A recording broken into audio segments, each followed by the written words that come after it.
I am the vine, and you are the branches. Whoever abides in me, and I in him, will bear much fruit, because cut off from me, you can do nothing.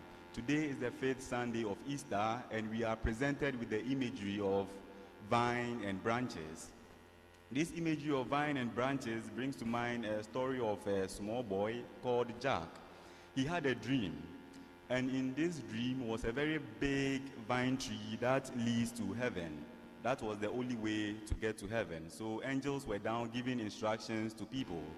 So the angel gave them a chalk, and the angel told them, as you climb this vine to heaven, you would meet every sin you have committed here on earth. And as you encounter a particular sin, you cannot climb unless you mark the vine with a chalk, then you can proceed.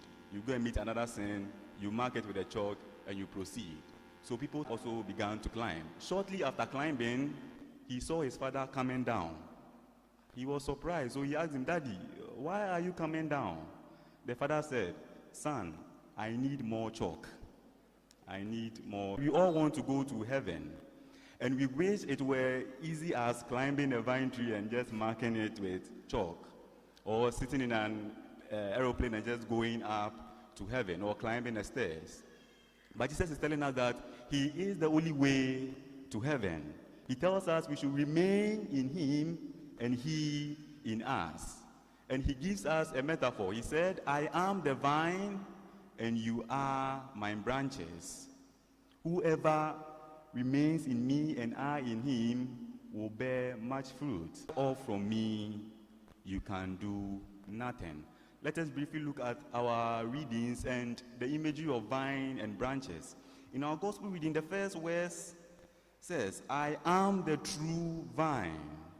I am the true vine. I was wondering why Jesus said true vine and not I am the vine. When you look at the Old Testament, we have a lot of imagery of vine and branches. But there, it represented the people of Israel. They were the chosen people. But they disobeyed God. They rejected his love. So they became the defective vine. So today, Jesus is telling us that he is the true vine, the one that we must remain connected to. When you look at the vine as a tree, it is the most fragile plant you can ever have. If you break a branch off the vine, within seconds, the branch will wither. It is not like other plants that you can break and you can put it here and water it and still be alive.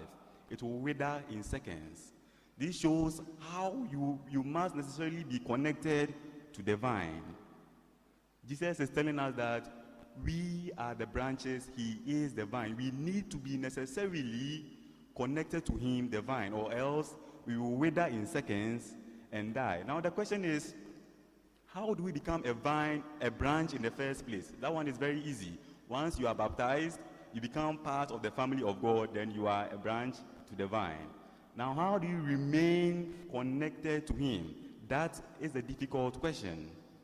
And I'll propose 3 things that we can do. The first one we already know is prayer. It is only through prayer that we can establish that connection with God. Only through prayer we can draw our life and strength from him. If we refuse to connect to God and gain that source of strength from him, we will wither away. You may be waiting, but you will not even realize. But sure, you are just dead and walking around. We need to have time for God. Most of the times we are too busy. We tell ourselves, busy, busy, busy. But you always have time for the things you love. You have time to watch a football match because you love it. But time to get connected to God, who is the vine, we seem to be very busy. The second thing is to come for Mass, to receive him in the Eucharistic sacrifice, so that he will nourish us, both body and soul. And the third thing is to frequent the sacrament of confession, to renew our strength in him. He will also tell us that we must obey the commandments. And then he capitalizes on love, which is the greatest of all. And John, in our second reading, will tell us that, my children, our love is not to be just words or mere talk. but something real and active. As Catholics, as Christians, we only do lip service. You see someone, oh, I've missed you. You only miss the person because you saw him or her. If you really miss the person, you would have looked for him. You would have found out how the person was doing. We come here as a community, we share our love. After here, that is the end. We have a lot of food to eat. We even throw some away. Have we even thought about those who are hungry? How would they get food to eat? What are we doing to help those who are in need? You have a lot of clothes in your wardrobe. You don't even wear them. How to even get one clothes becomes difficult for someone. How are we showing that love to one another? It must be concrete, not just by saying it, but we must practicalize our love in charity. Now, if you look at the vine tree, it is not a tree per se. It is just vines twisted together. You cannot use it for anything. You can't produce any wood from that tree. You can't build a house with it. The only use of a vine is to produce fruit. It is either you produce fruit or you become a useless vine. So as Christians, we must necessarily produce fruit. If you are not producing any fruit, then in quote, you are a useless Christian. You are just like the vine that is not producing anything. You'll be thrown away and burned. Now, what is this fruit that I'm talking about? I'm not talking about mango and oranges, but I'm talking about the fruit of the Holy Spirit. And in our first reading, you would see some there.